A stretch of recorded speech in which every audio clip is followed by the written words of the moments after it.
Doctor एहसान दानिश पंहिंजो मकालो पेश कंदा। सिंधी अदब जी इंतहाई अहम शख्सियत नसर नवीस ऐं तनक़ीदगार मोहतरम अलहदाद ॿोहे जे फ़न फ़िक्र ऐं संदन अदबी पोरे ते अमां सभिनी जूं ताड़ियूं थी वञनि।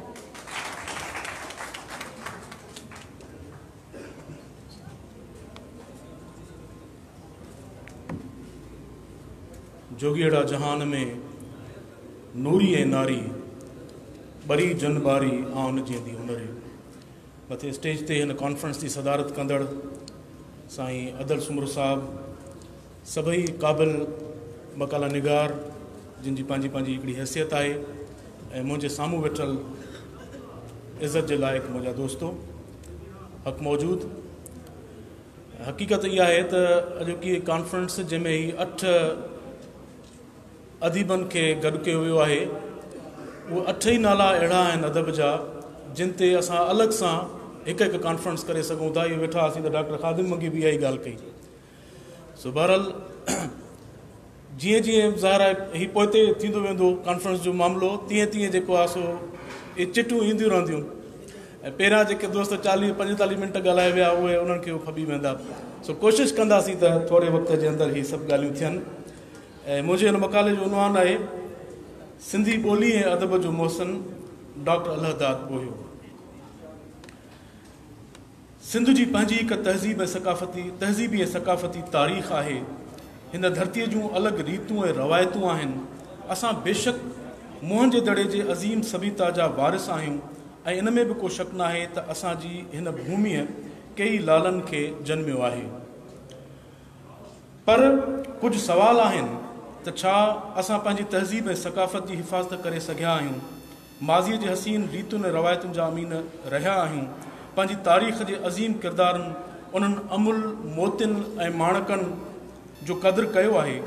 दयानतदारी सां जाचिबो त उन्हनि सवालनि जा जवाब नफ़ीअ जे रुञ में भिटकाए छॾींदा।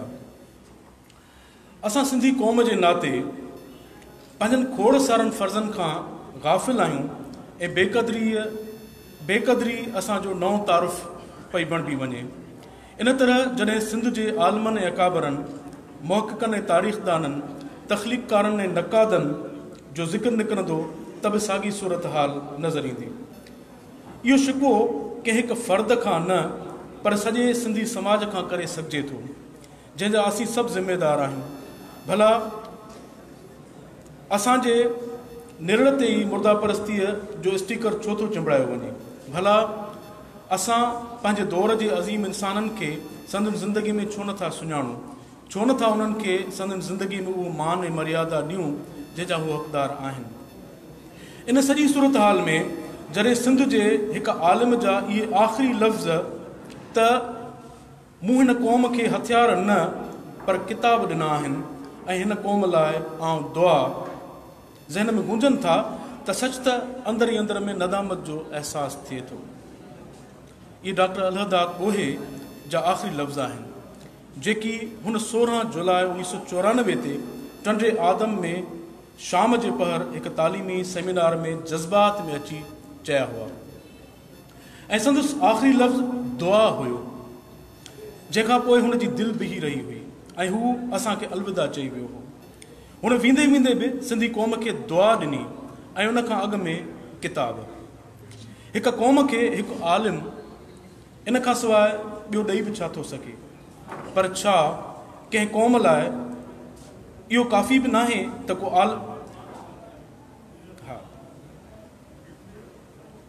पर छा कंहिं क़ौम लाइ इहो काफ़ी बि नाहे त को आलिम उनखे किताब वसीले इल्म जी रोशनी ॾेई वञे ऐं दुआ जे लफ़्ज़ में आईंदे जी उमेद?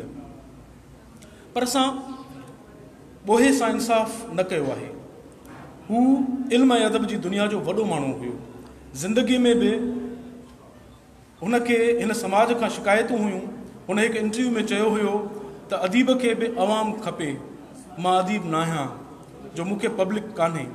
अदीब जी दुश्मनीअ खे मूं ॾिठो आहे त उन जी जहिड़ी सख़्तु तरीन ॿी का बि कान्हे। जॾहिं अदीब दुश्मन थिए त उन ई खां बचाइण वारो हिन धरतीअ ते ॿियो को बि कोन्हे। शायदि ॿोए जो कंहिं बि अदबी धड़े सां तालुक़ु न हुजण करे ई उन दौर जे अदीबनि जी साणस इहा रविश हुई। हूअं बि भला डॉक्टर ॿोहे खे इहो शिकवो हुजे बि त छो न, जंहिं माण्हूअ समाजी लिसानियात ते उन वक़्तु कमु कयो हुजे जॾहिं उर्दू समेत खोड़ सारनि वॾनि अदबी ॿोलियुनि में अञा इहो इस्तिलाह मुरविज बि न हुजे, जॾहिं हुन सिंध जे नक़ादनि खे तनक़ीदी उसूल सम्झाए रस्तो ॾिनो हुजे त ॿेली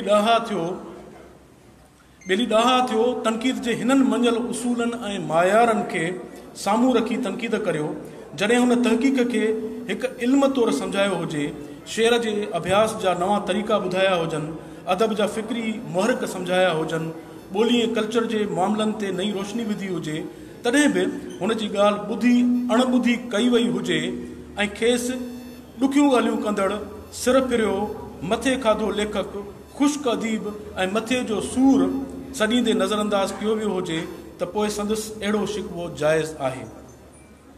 डॉक्टर ॿोयो जंहिं सतह जो आलिम अदीब हुयो ऐं हुन सॼी ज़िंदगी जिन वॾनि ऐं बुनियादी मौज़ूअनि ते निहायत इल्मियत ऐं गहराईअ सां सोचियो ऐं लिखियो, जे उहे अॼु बि असांजे समाजी फ़िक्री ऐं अदबी एजेंडा ते घुर्बल अहमियत सां साम्हूं अचनि, त मां पंहिंजी पूरी संजीदगीअ सां चवां थो त सिंधी अदब ऐं समाज सही माना में हिकु नए दौर में दाख़िल थी सघे थो। डॉक्टर अलहदाद ॿोयो 8 अगस्त 1934 ते तालक कंबर जे हिकु नंढड़े ॻोठ घोघारे, जिते सुखदासी चांवरनि जो फसल थींदो हो, में जनम वरितो।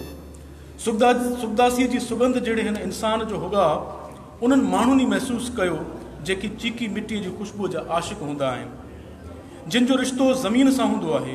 अलहदाद ॿोहे जी अखि अहिड़ी झूपड़ीअ में खुली जिते गुरबत, तंगदस्ती ऐं मजबूरीअ जहिड़ियूं बीमारियूं अॻे ई मौजूदु हुयूं। हुन जा भाइर दुख ऐं दर्द हुया जेकी हुन खां अॻु ई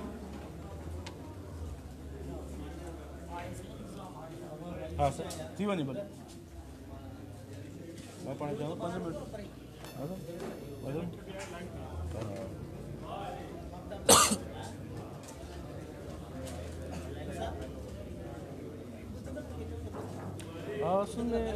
विच में चांहि शुरू न कराइबी आहे सर प्रोग्राम में, विच में चांहि शुरू कराइबी आहे, कबाड़ो थींदो आहे प्रोग्राम में।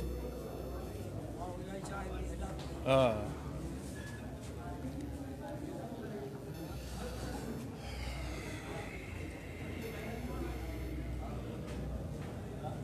हेलो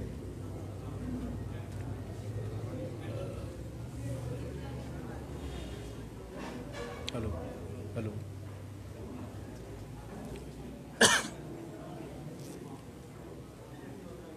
हेलो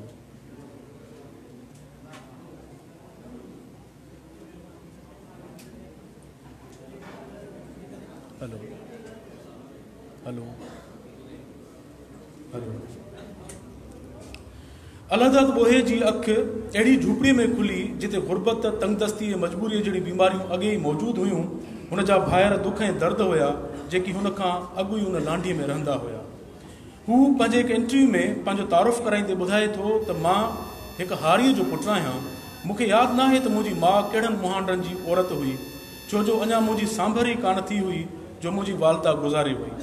तव्हांजे तसवुर में जीअं को ॿारु पंहिंजी माउ खां सवाइ पलिजी सघे थो, तीअं मूंसां बि थियो। मां सदाईं बीमार, बुखियो, मथे उघाड़ो, पेरें उघाड़ो ऐं वधियल पेट वारो ॿारु हुयुसि। मुंहिंजी शक्ल बि सुठी न हुई। असां सोचे सघूं था त बुख ॾुख ते पलजंदड़ जंहिं ॿार जी ममता जे प्यार ऐं शफ़क़त बिना परवरिश थी हूंदी, उन जो अंदरि यतीमीअ जे अहसास ऐं ॿियनि महिरूमनि सां केतिरो न भुरियो हूंदो। ॿिए साहिब जो इहो चवणु त मुंहिंजी शक्ल बि सुठी न हूंदी हुई ख़ुदि उन ई महिरूमीअ जो पड़ाॾो हुयो। मां संदसि इन राय सां मुतफ़िक़ त न आहियां, पर जेकॾहिं संदसि ॻाल्हि मञी बि वञे त मां सम्झां थो त ॻाल्हि शक्ल जी न पर अक़ल जी आहे। दुनिया जे वॾनि वॾनि ॾाहनि पंहिंजी शक्ल जे करे न पर अक़ल जे करे दुनिया में मञता माणी, जंहिंजो वॾो मिसाल ॾाहनि जो अबो सुकरात आहे। डॉक्टर ॿोहे बि पंहिंजे इल्म, अमल ऐं अक़ल वसीले समाज जे हिकु कारगर फ़र्द वारी ज़िंदगी गुज़ारी। डॉक्टर अलहदाद जी हिकु पोरहत घर में पालना थी, इन करे हुन पाण बि पोरियो कयो, रोंबो ऐं लाभ कयो ऐं हर कायो। हुन जो पीउ धरतीअ जो दहकान हुयो। जेकॾहिं दोस्त मुंहिंजो मकालो ॿुधणु चाहिनि त मां पढ़ां, न त ख़तमु कयूं। जी चो त एतिरे शोर में त पढ़ण जो फ़ाइदो कोन्हे कोई, मां पाण खे ॿुधाईंदुसि।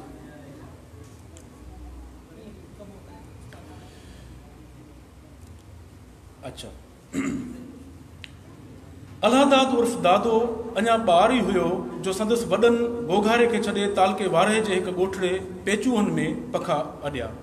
प्राइमरी तालीम मियां मोहम्मद शाह जे मकतब मां पिराइण बाद ॿोहे साहब वगण ऐं नसीराबाद जे स्कूलनि में मिडिल ताईं तालीम हासिल कई, जंहिंखां पोइ सन 1953 धारे गवर्नमेंट हाई स्कूल लाड़काणे मां मैट्रिक पास कई।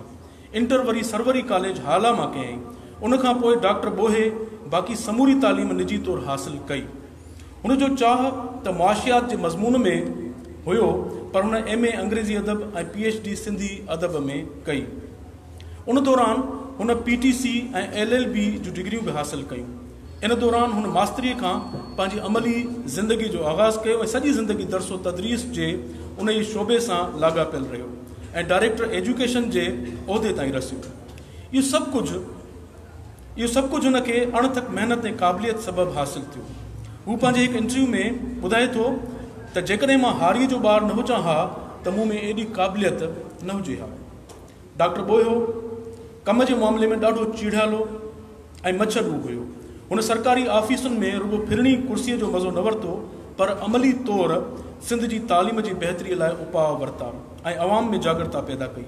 उन सिलसिले में हुन मुख़्तलिफ़ शहरनि में तालीमी सेमिनार मुनक़िद कराया ऐं तालीमी निज़ाम जे ख़राबियुनि जी निशानदेही लाइ तालीमी माहिरनि खां सलाहूं वरितियूं ऐं तालीम जे मयार खे बुलंद करण लाइ तालीम खाते खे कई काराइतियूं तजवीज़ूं ॾिनियूं। डॉक्टर अलहदाद ॿोहे 2 शादियूं कयूं। पहिरीं घरवारी संदसि फुफाट हुई, जंहिंमां खेसि 2 न्याणियुनि जो औलाद थियो, पर हुन वफ़ादार जीवन साथियाणीअ सां ज़िंदगी वफ़ा न कई ऐं 3 सालनि जे कलील अरसे में ई संदसि इंतकाल थी वियो। जंहिं बाद हुन ॿी शादी हिकु गैर सिंधी प्रोफेसर सां कई, पर उन औरत सां संदसि अज़दवा जी ज़िंदगी का एॾी बहितर न रही। अहिड़ो इज़हार हुन पाण पंहिंजे हिकु इंटरव्यू में बि कयो आहे। ॿी घरवारी मां खेसि हिकु धीउ जेका डॉक्टर बणी ऐं पुटु जेको इंजीनियर थियो। डॉक्टर अलहदाद ॿोयो नंढी वहीअ खां ई ज़हीन ऐं ज़ीरक शागिर्द हुयो ऐं संदसि लाड़ो ॿोली ऐं अदब ॾांहुं हुयो। हुनजी इब्तिदाई इल्मी अदबी तरबियत तुराब तख़ल्लुस वारे उस्ताद अब्दुल करीम कई, जंहिं न रुगो हुनखे शेर शुनासीअ जा सबक़ सेखारिया, लिखण जा गुर ॾसिया, पर अंग्रेज़ी ॿोलीअ सां बि रूशनास करायो। ॿोहे लिखण जी शुरूआति शाइरी सां कई ऐं आसिम तख़ल्लुस अपनाए शेर चया। शेर बि आम रवायती ऐं रुमानवी न, पर समाजी शऊर सां भरपूर ऐं मक़सदी। मिसाल तौरु संदसि ही शेर ॾिसो: खोटा माण्हू तूं खोटो आं, तुंहिंजो मन बि खोटो आहे। खोटा माण्हू तूं खोटो आं, तुंहिंजो मन बि खोटो आहे। तूं उन जो ई पासो आहीं जंहिंजे हथ में सोटो आहे। सचा माण्हू तूं सचो आं, तुंहिंजो मन बि सचो आहे। तूं ई उन जो पासो आहीं जेको तोसां सचो आहे। अलहदाद ॿोहे जो पहिरियों नज़्म कामरेड हैदर बख्श जतोई जी अख़बार हारी हक़दार में 1949 धारे छपियो, जंहिंजो क्रेडिट संदसि दोस्त काज़ी अब्दुल गफ़ार ॾे वञे थो, जेको इब्तिदाई ॾींहंनि में संदसि ॿियो अदबी सूंहों बणियो। अॻिते हली हुन कहाणियुनि ॾांहुं रुख़ रखियो ऐं असांजा रूह किथे आहिनि, मुंहिंजो कलम मरी वियो आहे, मीरासिन जे घर खे बाहि लॻी, मां चुप मुंहिंजा चप सिबियल, मुंहिंजे वात में मुंग, मनीला जे रोड ते दिलरुबा, तारनि भरी कहाणी, सदा भाग ऐं भाॼाई जहिड़ियूं समाजी हक़ीक़त निगारी वारियूं कहाणियूं लिखियूं। हुन जेकी कहाणियूं लिखियूं तिन खां सवाइ पॉकेट साइज़ में छपियल अंग्रेज़ी में लिखियल संदसि लोक कहाणियुनि जो किताबचो टेल्स रीटोल्ड पिणु अहमियत रखे थो। एतिरो ई न, पर ॿोहे साहब कुझु स्टेज नाटक बि लिखिया, जेकी ख़ासि तौरु लाड़काणे जे स्कूलनि ऐं कॉलेजनि में पेश कया विया। अहिड़नि नाटकनि में नूरी जाम तमाची, अमरता, ॻोरियुनि जो कर्ज़ ऐं सुबुह न थी सघंदो शामिल आहिनि। इन सॼे पोता मेल मां साफ़ ज़ाहिर आहे त डॉक्टर ॿोहे लिखण जो आगाज़ तख़लीक़ी अदब सां कयो ऐं जजो तख़लीक़ी पोरियो हुन जे क्रेडिट ते मौजूदु आहे, पर सिंधी अदब में हुन जी सुञाणप जो हावी हवालो हिकु आलिम ऐं मुहक़िक़ वारो आहे। डॉक्टर ॿोहे लाइ हिकु आम राय इहा बि आहे त हू मुश्किल पसंदि लेखक आहे ऐं हुन अदब जे ॻूढ़नि ऐं दक़ीक़ मौज़ुअनि ते लिखियो आहे। मां सम्झां थो त त डॉक्टर बोहे जे लिखणनि जी इहा ई इनफ़रादियत आहे। हू जॾहिं आला इल्मी सतह ते निज साइंसी अंदाज़ ऐं तहक़ीक़ जे मञल उसूलनि मुताबिक़ ॻाल्हि करे थो त असां मां खोड़ सारनि जे मथे जे मथां गुज़री वञे थी। हक़ीक़त इहा आहे त डॉक्टर बोहे तहक़ीक़ ऐं तनक़ीद में मुरविज उसूलनि सां गॾु नयुनि जहतुनि ते बि रोशनी विधी ऐं लिसानियात जे मौज़ूअ ते जदीद साइंसी अंदाज़ में लिखियो। हुन तनक़ीद जे इल्मी ऐं नज़रियाती पासनि जी खोज कई ऐं पंहिंजनि लिखणनि में अदब ऐं समाज जे रिश्ते ऐं अदीब जी समाजी ज़िम्मेदारी जहिड़नि मौज़ूअनि खे अहमियत ॾिनी। डॉक्टर अलहदाद बोहे जो PhD वारो मक़ालो सिंधी ॿोली जो समाजी कार्ज जॾहिं 1977 में छपजी पधिरो थियो त तेसीं ताईं इहो इन मौज़ूअ ते एशियाई ॿोलियुनि मां कंहिं बि ॿोली में लिखियलु पहिरियों मक़ालो हुयो। किताब जे मुहाग में ॿोलीअ जे समाजी कार्ज जे सवाल ते बोहे साहब लिखियो आहे त इहा ॻाल्हि हाणे दुनिया जे सभिनी आलमनि वटि मञियलु आहे त ॿोलियुनि जो हर को कार्ज हिकु समाजी कार्ज आहे, पर जुदा जुदा समाजनि जूं तक़ाज़ाऊं, अख़लाक़ी क़द्र, मयार, सियासी ऐं समाजी रुझान ऐं अदबी मक़सद ऐं लाड़ा जुदा जुदा थियनि था। उन करे हर समाज जी ॿोलीअ जो किरदार बि निरालो ऐं जुदा जुदा थिए थो। 5 भाङनि में विरहायल इहा थीसिस समाज, ॿोली ऐं कल्चर, सिंधी ॿोलीअ जो अदब ऐं उन जो समाजी अभ्यास, रोज़मरह वारी सिंधी ॿोली ऐं उन जो समाजी अभ्यास, इशारनि वारी ॿोलीअ जो अभ्यास ऐं इल्मु माना ऐं उन जे समाजी हैसियत जहिड़नि अहम उनवाननि ते मुश्तमिल आहे। मां मुख़्तसिर कयां थो। हा साईं। डॉक्टर अलहदाद बोहे पंहिंजी ज़िंदगी में तहक़ीक़ ऐं तनक़ीद जे हवाले सां जेको पोरियो कयो उहो एकेडमिक ऐं बुनियादी नोयत जो हुयो, जंहिं सिंधी अदब खे नवां बुनियाद फ़राहम कया। मसलन जेकॾहिं संदसि किताब तनक़ीदूं जो जाइज़ो वठिबो त असांखे मालूम थींदो त उहो किताब तनक़ीद जे मौज़ूअ ते हिकु बुनियादी नोयत जो किताबु आहे, जेको आलमनि ऐं अदीबनि सां गॾु सिंधी अदब जे शागिर्दनि खे बि ज़रूरु पढ़णु खपे, जीअं तनक़ीद बाबति संदुनि कॉन्सेप्ट्स क्लियर थियनि। इन किताब बाबति हुन पाण बि चयो हो त इहो किताब मूं यूनिवर्सिटीज़ जे लाइ लिखियो आहे ऐं यूनिवर्सिटीज़ जे निसाब में तनक़ीद खे ऐं यूनिवर्सिटीज़ जे निसाब में मौजूदु आहे ऐं अदब जे पर्चे में उन किताब जो अभ्यास ज़रूरी थी पियो आहे।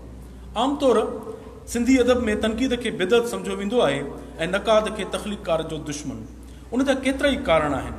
ॿियनि सबबनि सां गॾु शायदि इहो रवैयो इन करे पैदा थियो आहे जो अधु पढ़िया नक़ाद तनक़ीद जहिड़े शोबे में चपी पिया आहिनि ऐं पटका ड्राह खे तनक़ीद चई तज़हीक जे कम में रुधल आहिनि। इहो सभु कुझु इन करे आहे जो असां वटि अञा एकेडमिक तनक़ीद जो तसवुरु उभरी न सघियो आहे। असल में तनक़ीद हिकु फ़न आहे। मां उनखे अदब जो रूह सम्झंदो आहियां। तनक़ीद खे हिकु फ़न तौरु सम्झण लाइ डॉक्टर बोहे जो किताब तनक़ीदूं निहायत कारगर आहे। इहो किताबु 1980 धारे शाया थियो। हिन जो मां बाक़ाइदा क्रिटिकल रिव्यू कयो आहे सॼे किताब जो, पर उन सॼे खे मां छॾे थो ॾियां। अॻिते था हलूं। डॉक्टर अलहदाद बोहियो को रवायती अदीब ऐं लकीर जो फ़क़ीर न हुयो। हिन अदब ऐं साहत जे संसार जा नवां आकाश पसिया हुआ। तंहिं करे हुन चाहियो थे त सिंधी अदब पढ़ंदड़नि ताईं बि उन्हनि नवनि आसमाननि जूं रंगीनियूं पहुचाइजनि। हुनजी नज़र रुगो अदब जे फ़नी, नज़रियाती ऐं तनक़ीदी पासनि ते न हुई, पर अदब जे फ़िक्री पहलुअनि ते बि हुनजी गहरी नज़र हुई। उनजो अमली मिसाल संदसि किताब अदब जा फ़िक्री मुहरिक आहे। हीअ किताब 1984 में छपजी पधिरो थियो ऐं सिंधी अदब जे क़ारीन वटि बेहद मक़बूल थियो। उन जा कई सबब हुया। मसलन बोहे साहब हिन किताब में समाजी, मज़हबी, सियासी, फ़िक्री ऐं नज़रियाती सवालनि खे छेड़े हयातियाती ऐं इंसान जे इर्तिक़ाई नज़रियनि ऐं फ़िक्री रुझाननि ते जेका रोशनी विधी आहे, उन सां पढ़ंदड़नि जे ज़हन जूं दरियूं खुलनि थियूं। हीअ किताब पंहिंजे मौज़ूअ या कॉन्टेंट जे लिहाज़ खां हिकु भरपूर किताब आहे। जेतोणीकि डॉक्टर बोहे उन जे मुहाग में किताब जे मौज़ूआती अणपुराई ऐं तशनीकीअ जो बारहा ज़िक्र कयो आहे, जंहिंजो सबबु शायदि इहो बि हुजे जो जेको लेखक वसी नज़र ऐं वसी मुतालो रखंदड़ हूंदो आहे, उहो पंहिंजे कम जो कैनवास बि वसी रखंदो आहे ऐं खेसि ई अंदाज़ो हूंदो आहे त उहो मौज़ू केतिरो अहम ऐं कुशादो आहे। डॉक्टर बोहियो उन्हनि अदीबनि ऐं आलमनि मां न हुयो जेके लिखण खे बि हिकु फॉर्मेलिटी वांगुरु निभाईंदा आहिनि। तंहिं करे हू जॾहिं बि कलम खयो त पढ़ंदड़नि जा कॉन्सेप्ट चिटिया कया ऐं असल में इहो ई वॾो कमु आहे। हिन किताब ते बि रिव्यू आहे, उहो बि छॾियूंसि था। ऐं बिल्कुलु आख़िर में था वञूं, हिकिड़ो ॿियो बि किताबु आहे इल्मु तहक़ीक़, अहम किताबु आहे, उनखे बि छॾे था ॾियूं। बिल्कुलु आख़िरी पंहिंजो हिसे में असां वञूं था पिया। डॉक्टर अलहदाद ॿोहे जे इंतकाल बाद हिन वक़्त ताईं संदसि 2 किताब मंज़र आम ते आया आहिनि।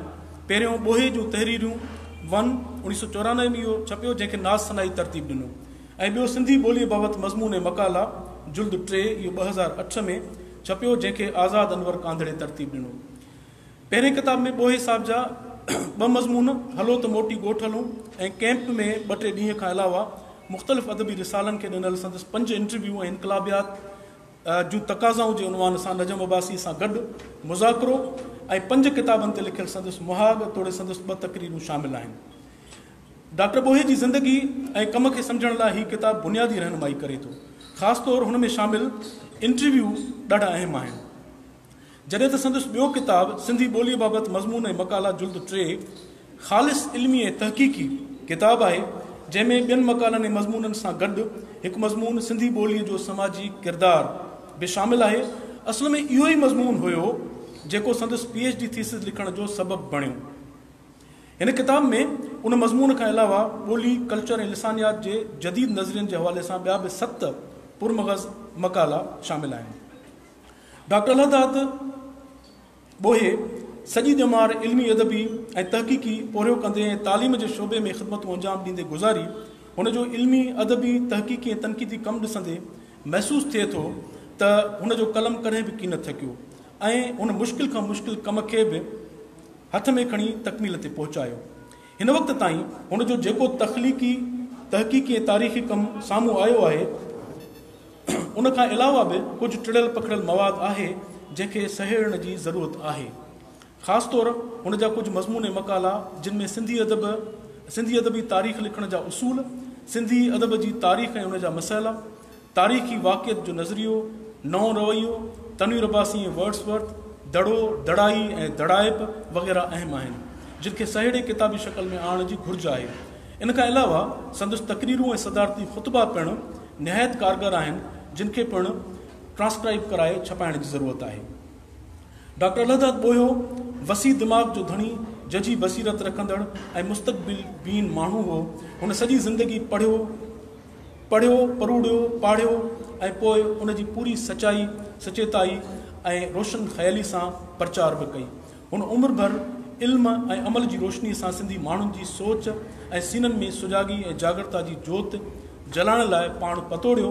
डॉक्टर ॿोयो हिन बेक़दरे समाज जो हिकु अहिड़ो किरदारु हुयो जंहिंखे को बि सुजाग समाज पंहिंजो रोल मॉडल बणाए सघे थो।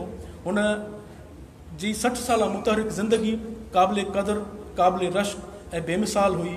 अॼु हुनखे यादि कंदे ऐं हीउ मकालो पूरो करण वक़्तु मुंहिंजे ज़हन में हिकु शेर अचे थो त एक रोशन दिमाग़ था न रहा, एक रोशन दिमाग़ था न रहा, शहर में एक चिराग था न रहा। Thank U.